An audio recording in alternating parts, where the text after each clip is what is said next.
It's the second Saturday of July and so much has happened in the world of fintech. We are going to look at all of that and more on Finomoney, the fintech show. I'm your host Ajay and let's see what's there today on the show.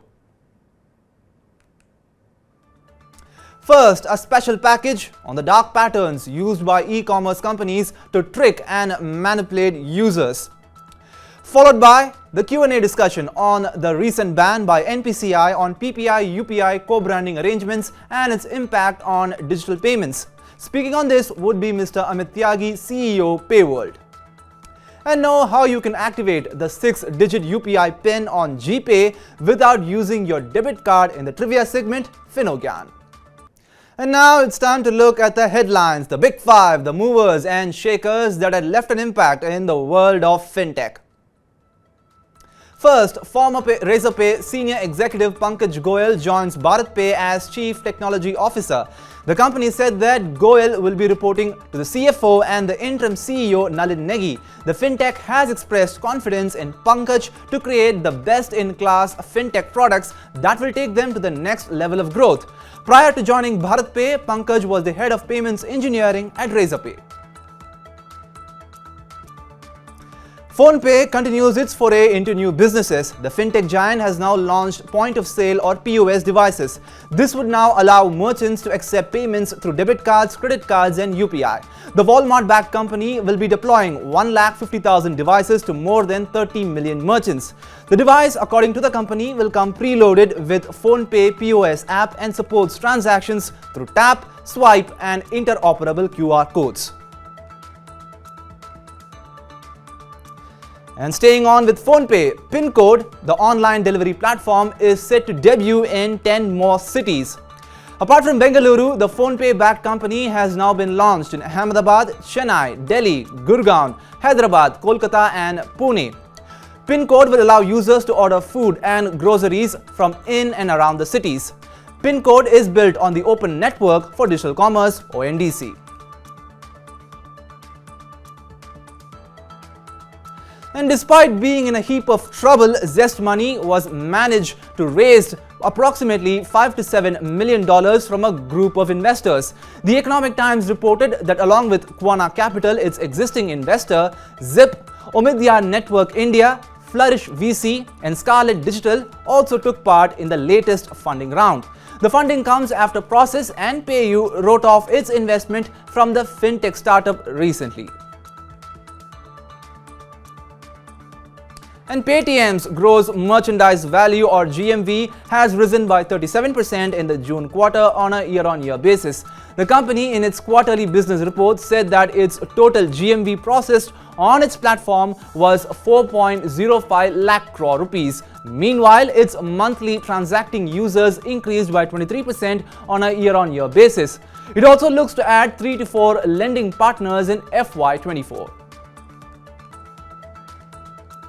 The next time you visit an e-commerce website to make a purchase, you may be forced or coerced to buy something extra that you don't wish to. If that is the case, then you are being manipulated with a dark pattern.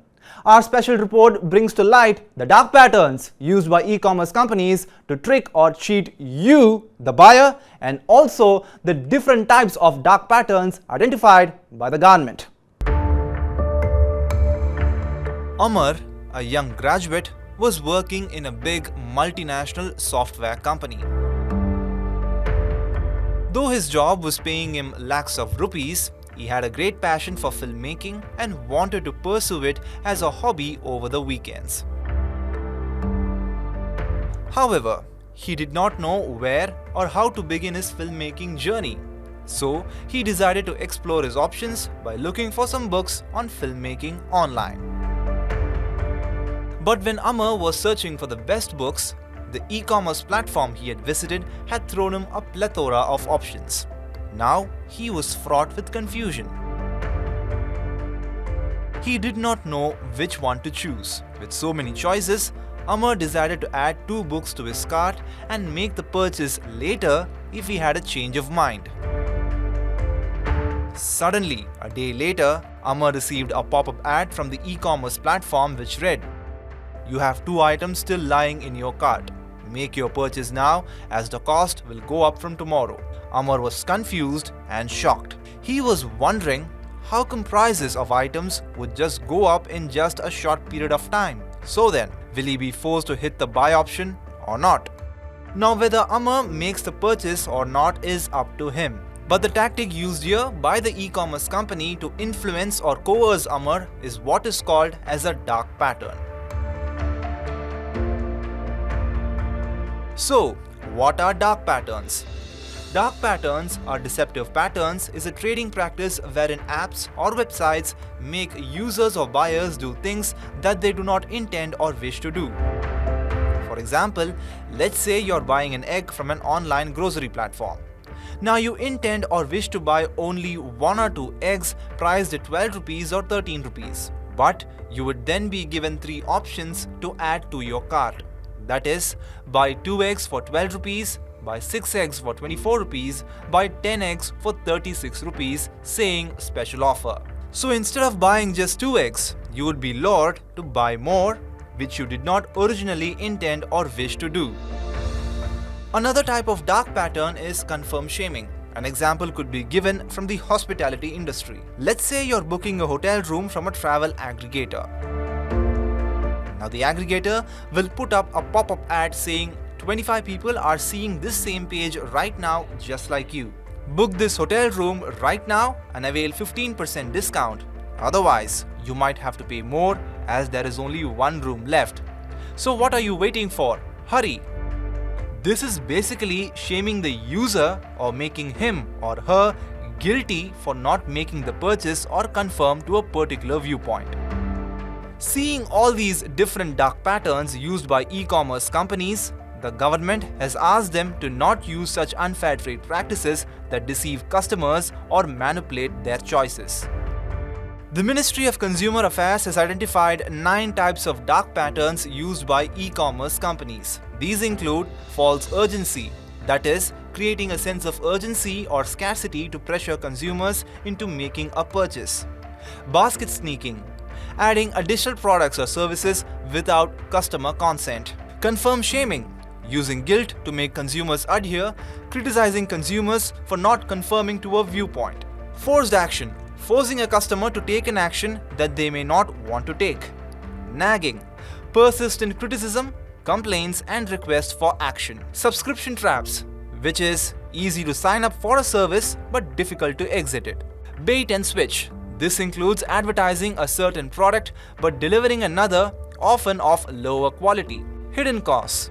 This includes hiding additional costs until consumers are committed to make a purchase. And lastly, disguised ads. That is, ads designed to look as news articles or user-generated content. With India's digital economy set to become a $1 trillion market by 2030, it is important for the government to safeguard consumer interest. Consumers on their part should educate themselves on the tricks used by apps and websites to influence their decisions.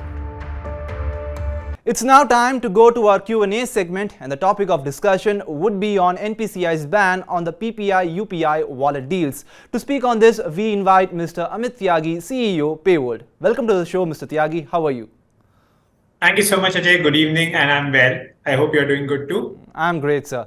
So, my first question to you would be on how will NPCI's decision to close down co-branded PPI-UPI wallet deals affect fintechs, especially those operating in the digital payment space? Ajay, this is quite a major step by NPCI. And again, if you see where this is coming from, this is RBI's intent that all activities in the financial services space, be it payments, be it lending, all of this should be conducted by regulated entities within the purview of RBI. Now, this is going to impact some fintechs which are not regulated adversely. But if we look at it from a customer lens, I think this is a positive step in the long term, because customers, when they are dealing with any sort of service provider, be it in payments or lending, they can rest assured that they're dealing with a regulated entity. So all in all, a positive step from a customer lens, but yeah, this would have some short-term impact on unregulated fintechs. All right. Why some of the fintechs that got their license application rejected by the RBI are not reworking to get the approval and instead tie up with these regulated fintechs here?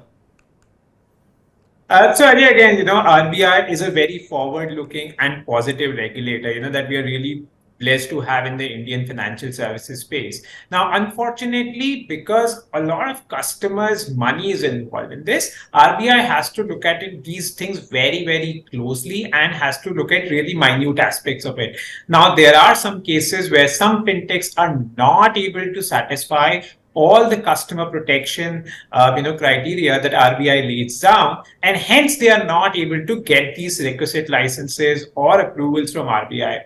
Now, obviously, RBI gives you time to kind of work on these licenses and come back to them. While I cannot speak for all the fintechs who not kind of gotten these approvals, but we've been a regulated entity for more than a decade, and we have multiple licenses pending with RBI. We believe RBI is very forthcoming as long as you have your regulatory compliances sorted, as long as you have your customer protection aspects figured out. The RBI is a very positive and forward-looking regulator. All right. Now, instead of just banning the co-branding arrangement, do you think the RBI should work on some regulation that will allow new fintechs to coexist? So I think the RBI always has done that. If you look at what the RBI did in terms of the PAPG, or the Payment Aggregator Payment Gateway Guidelines, they gave the current set of operators quite a bit of time to apply for the licenses and regularize their operations. Similarly, in the case of digital lending, they said, okay, we are going to come up with a clear set of guidelines wherein FLDG will be allowed. Similarly, in this case, RBI has issued a clarification. Now, obviously, RBI has an on-tap policy for licenses on all varieties. So, all these entities could at any point of time go to the RBI, apply for a PPI or a wallet license, and continue to have these operations running in a regulated fashion. But again, I'm going to re-emphasize this. The RBI as a regulator wants the customer money and the customer interests protected through a regulated entity. So, it's very, very important that any entity which is dealing with customers' money is regulated by the RBI. So, at the end of the day, all these entities are very much, open to kind of, approach the RBI as they have been for quite some time and apply for these licenses. So, they might, decide to do that, but, RBI has kind of plugged any sort of loophole that might have existed in this. All right. One last question before we let you go. Will the ban on this co-branding arrangement on the PPI-UPI deal affect customer traction? And how will this affect users of PPI wallets as a whole? So firstly, Ajay, this is not going to have any impact whatsoever on PPI wallets. What the RBI has done is that all the entities which are offering UPI services should have a PPI wallet. This should impact the unregulated players who are trying to leverage somebody else's license to kind of acquire these users. So the regulated entities like us, we will continue to positively gain from this. The unregulated entities, they will have to come back into the regulated fold to run these operations. From a customer perspective, I think all in all, this is a win-win for the customers, because when they are, let's say, handing over their money to any sort of a payment services player, they can rest assured that this is a regulated player, well regulated by RBI with proper protection in place so that their money is safe. So I think in the long term, the customer money stays safe. The customer continues to enjoy a lot more options which are from the regulated space, and they have nothing to worry about. All right. We have run out of time for this discussion. Thank you so much, Mr. Tyagi, for coming and sharing your insights. Take care. Thank you so much for having me. Take care. It's time to look at some trivia. Going forward, you don't need to submit your debit card details to activate the UPI PIN. So, if there's no need for debit card details, then what's the other option? Find out in our next segment, Finogyan. When you sign up for GPay, you would be asked to activate the 6-digit UPI PIN, for which you need to link and verify your bank account. For this, you need to submit your debit card details to activate the UPI PIN. But do you know that you can activate the UPI PIN without a debit card as well? How? This video of Finogyan will tell you that. For new users onboarding on GPay, Google has made things easy when it comes to activating the UPI PIN. Now, you can activate your UPI PIN by using your Aadhaar card. Let us tell you how. First, select the Aadhaar-based authentication option. Then enter the first 6 digits of Aadhaar and click Create PIN. Then enter the 6-digit Aadhaar OTP and then the bank OTP from your registered mobile number. After that, set the 6-digit UPI PIN and then confirm the same by typing the same numbers. After this, you will receive a confirmation saying bank account added, you're ready to make payments. Google will only be a facilitator in this process and will not store your Aadhaar number. So, you don't have to worry about issues like data theft. Well, it's time to shut shop on today's Finomoney, the FinTech show. Download the Money9 app and stay tuned to Money9 English's YouTube channel for reality check and Spendwise premiering Sunday. Also check out Money9's website www.money9.com. This is me, Ajay, signing off. Until next time, take care, goodbye and adios.